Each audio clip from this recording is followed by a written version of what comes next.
9వ కీర్తనలో నలిగిన వారికి తాను మహాదుర్గమగును, ఆపత్కాలంలో వారికి మహాదుర్గమగును.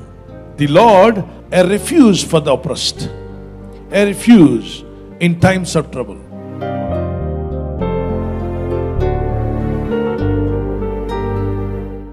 జీవితంలో నలిగిపోయావా? ఏదో పరిస్థితి నిన్ను నలగొట్టినట్టుగా అనిపిస్తుందా?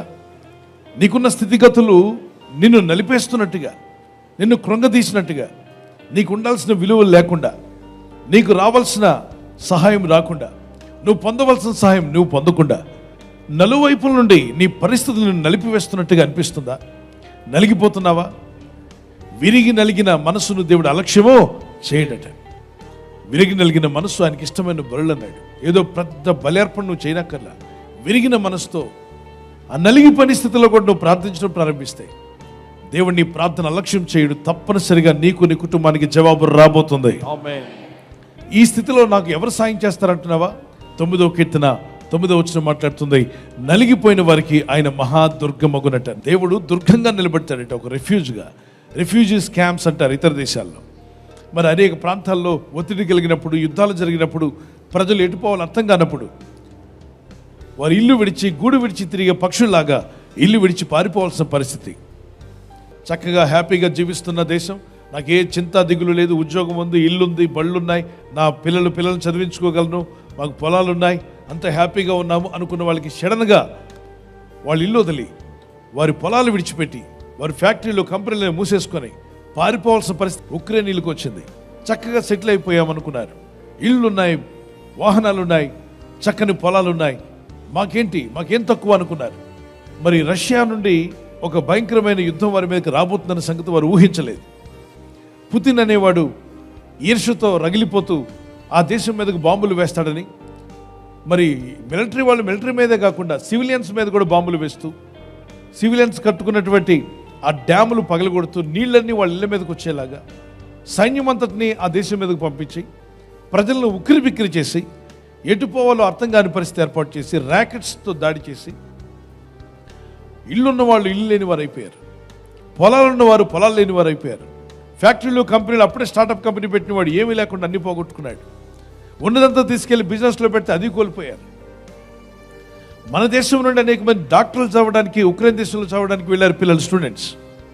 మా బాబు ఉక్రెయిన్లో చదువుతున్నాడండి, మా పాప ఉక్రెయిన్లో చదువుతుందని చెప్పారు.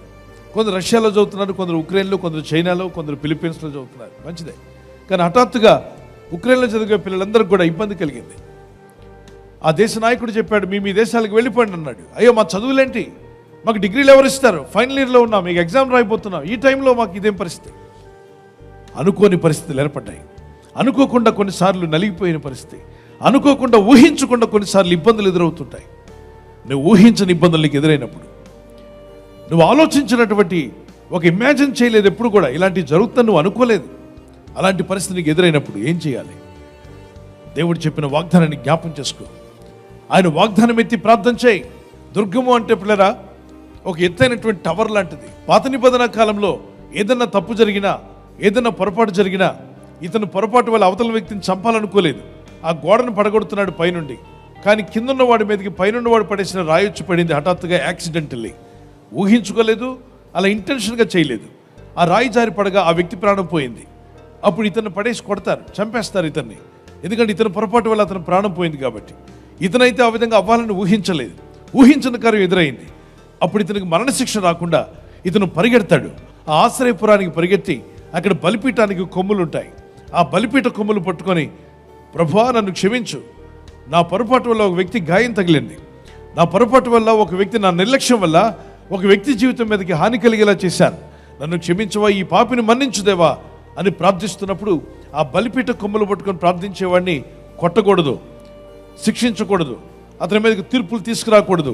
అతను పశ్చాత్తాపడ్డాడు, అతను పొరపాటు కాదది, అతను అనుకోకుండా, ఊహించకుండా జరిగింది కాబట్టి అతన్ని మన్నించమని దేవుడు ఆశ్రయపురంలో వారికి క్షమాభిక్ష పెట్టేవాడు. ఈ రోజుల్లో కూడా నీకు తెలుసో తెలియక కొన్ని చిక్కుల్లో పడ్డావు, ఊహించకుండానే కొన్ని ఇబ్బందుల్లో పడ్డావు. ఫ్రెండ్స్ కొంతమంది నమ్మించారు, నమ్మించి నైవంచన చేసిన వారు చాలామంది ఉండొచ్చు ఈ లోకంలో. ఈరోజు మనం జీవిస్తున్న లోకము భయంకరమైన అపవిత్రతతో, కీడు చేసే మనసుతో, ఈర్ష్యతో, అసూయతో నిండిపోయిన లోకంలో జీవిస్తున్నాం. ఇది ప్రేమ కలిగిన లోకం కాదు ప్లేరా. నయవంచన చేసే లోకం, నమ్మించి మోసం చేసే లోకం. నువ్వు ఒకవేళ జాగ్రత్తగా ఉండకపోతే నిన్ను నిండా ముంచేస్తుంది ఈ లోకం. స్నేహితులు కావచ్చు, బంధువులు కావచ్చు, మిత్రులు కావచ్చు, నీ సొంత ఇంటి వారు కూడా కావచ్చు. కొన్నిసార్లు నీవు నిర్లక్ష్యంగా ఉన్నావని తెలిస్తే నిన్ను ఇబ్బంది పెట్టే అవకాశం ఉంటుంది. అపవాది ఎవరిలోనైనా పనిచేస్తాడు. అయితే నువ్వు గుర్తుంచుపెట్టుకోవాల్సింది, ఎవరున్నా ఎవరు లేకపోయినా, ఎన్ని కష్టాలు బాధల్లో ఉన్నా, ఏ స్థితిలో నువ్వు నలిగిపోయి ఉన్నా, నీకు దుర్గంగా ఉండి కాపాడుతానని చెప్పిన దేవుని యొద్దకు పరిగెత్తుకుంటూ రా. ఆయన పాదాల మీద పడు. ఆయన పాదాల మీద పడి, ప్రభువా నీవే నాకు సాయం చేయాలి. యెహోవా నామము బలమైన దుర్గము, నీతిమంతులు అందులోనికి పరిగెత్తి సురక్షితంగా ఉండని. సామెత 18:10 మాట్లాడుతుంది. Proverbs chapter 18 verse 10 says, the name of the Lord is a strong tower, the righteous runneth into it and is safe. ఆ సేఫ్టీ టవర్లోకి నువ్వు వెళ్ళిపోతున్నావు. ఆ సేఫ్టీ టవర్ అనేటువంటిది దేవుని నామము, యెహోవా నామము, పరిశుద్ధమైన యేసుక్రీస్తు నామములో నువ్వు సురక్షితంగా కాపాడబడే నామంలోకి వచ్చుదువుగాక. ఆమేన్. ఒక చిన్న కీర్తన పాడుకుందాం ప్లేరా. నమ్మకమైన దేవుడవయ్యా, నీవే చాలు యేసయ్యా. నమ్మకమైన దేవుడవయ్యా, నీవే చాలు యేసయ్యా. నేనేమయ్యున్నా, ఏ స్థితిలో ఉన్నా, నేనేమయ్యున్నా, ఏ స్థితిలో ఉన్నా, ఇంకేమీ కోరుకోనయ్యా, ఇంకేమీ కోరుకోనయ్యా. నమ్మకమైన దేవుడవయ్యా, నీవే చాలు యేసయ్యా. నమ్మకమైన దేవుడవయ్యా, నీవే చాలు యేసయ్యా.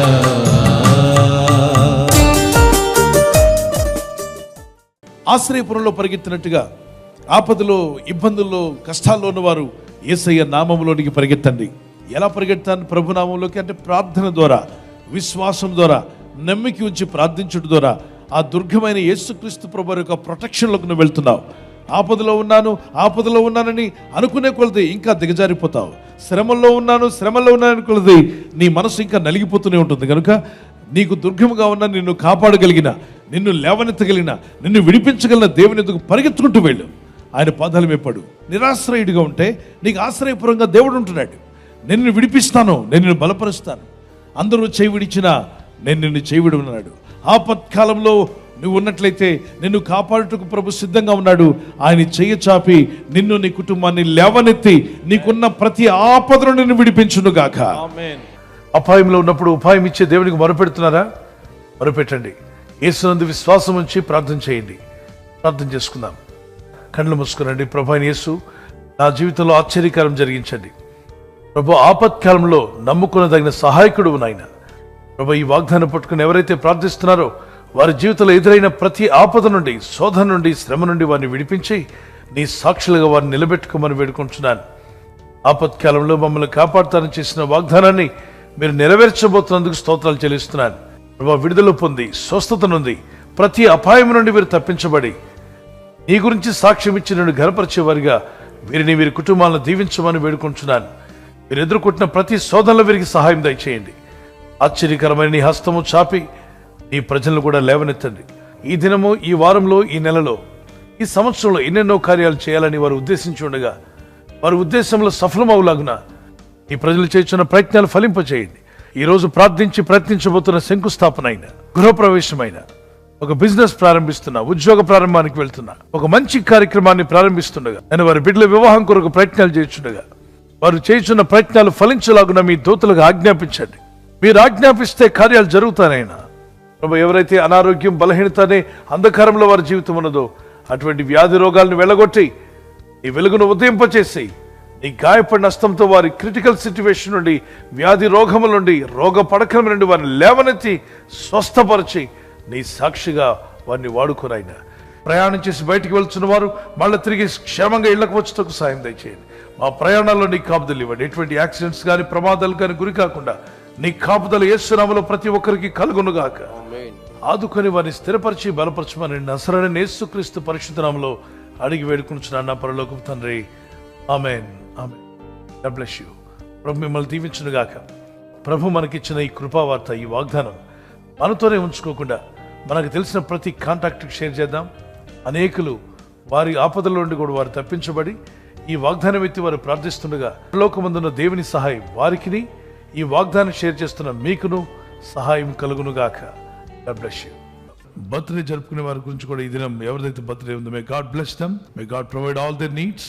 Happy birthday to you. Many more returns of the day today as the Lord gives you one more year. మరి నూతన సంవత్సరంలో ప్రవేశించిన మీకు ఈ వాగ్దానాన్ని కూడా తీసుకుని జోబ్ చాప్టర్ 11:17, యోబు గ్రంథం 11:17 నీ బ్రతుకు మధ్యాహ్న కాల తేజస్సు కంటే అధికముగా ప్రకాశించును. మధ్యాహ్న కాల తేజస్సు కంటే అంటే మధ్యాహ్నం కన్నా కూడా తేజస్సు వెలుగు ప్రకాశించును అని రాయబడింది. దేవుని వాక్యము సత్యమే. దేవుని వాక్యం విశ్వసించిన వారిని వారు మధ్యాహ్న కాలపు తేజస్సు వలె దేవుడు మీ జీవితాలను ప్రకాశింపజేయునుగాక. ఆమేన్. Your life will be brighter than noon day. The brighter future, brighter blessings. May the lord provide all your needs. ప్రభు మీకు దయచేయాలి మా ప్రార్థన. సో గత సంవత్సరాల కంటే ఈ సంవత్సరం మీరు ఎక్కువ ప్రకాశించాలని, ప్రభు కొరకు వాడబడాలని మా ప్రార్థన. మే the lord continue to bless you and keep you. God bless you with this promise. Marriage anniversary జరుపుకునే వారికి రూత్ చాప్టర్ 2:12, రూత్ గ్రంథము 2:12 యెహోవా నీవు చేసిన దానికి ప్రతిఫలం ఇచ్చేవాడు. యెహోవా నీవు చేసిన దానికి ప్రతిఫలం ఇచ్చిన అంటే ప్రభు మనం ఏదైతే చేస్తున్నామో మంచి పనులు వాటికి ప్రతిఫలం ఇస్తానని వాగ్దానం చేస్తున్నాం. మీరు చేసే ప్రార్థనలకు ప్రతిఫలం దయచేయును గాక. May the Lord repay you for what you have done. You have done a good thing, or whatever you have done good things for God and God's ministry or people of God. May the Lord repay you. మీ భార్య భర్తలుగా మీ ఇద్దరు దేవుని పని కొరకు, దేవుని సేవలో, ప్రార్థనలో ఎలా సమయం గడుపుతారో చూస్తున్నారు కదా. మంచి పనులు చేస్తున్నప్పుడు దేవుడు మీకు రీపే చేస్తాడంట తప్పనిసరిగా. దేవుని కనికరం చొప్పున మీ కుటుంబాలు దీవించబడి వర్ధిల్లి అభివృద్ధి పొందునుగాక. ప్రభు చిత్తమైతే అని రాకడాల్సిమైతే silver jubilee, golden jubilee, platinum jubilee జరుపుకునే కృప దంపతులైన దేవుడు మీకు దయచేయునుగాక. Once again happy anniversary. May God bless you. ఈ ఛానల్ ను మీరు సబ్స్క్రైబ్ చేసుకోవడం వలన 2 పనులు జరుగుతున్నాయి. ఒకటి, సువార్త జరుగుతున్నది, ఆత్మలు రక్షించబడుతున్నాయి. రెండవది, పేదలకు, అనాథలకు ఈ ఛానల్ ద్వారా సహకారం అందించడం జరుగుతుంది. మనం సబ్స్క్రైబ్ చేసుకోవడం వలన అందరికీ సహాయం చేసిన వారమవుతున్నాం. ఖచ్చితంగా ఈ యూట్యూబ్ ఛానల్ ను సబ్స్క్రైబ్ చేసుకొని బెల్ బటన్ ను క్లిక్ చేయండి. మీకు వెంటనే మెసేజెస్ పంపబడతాయి.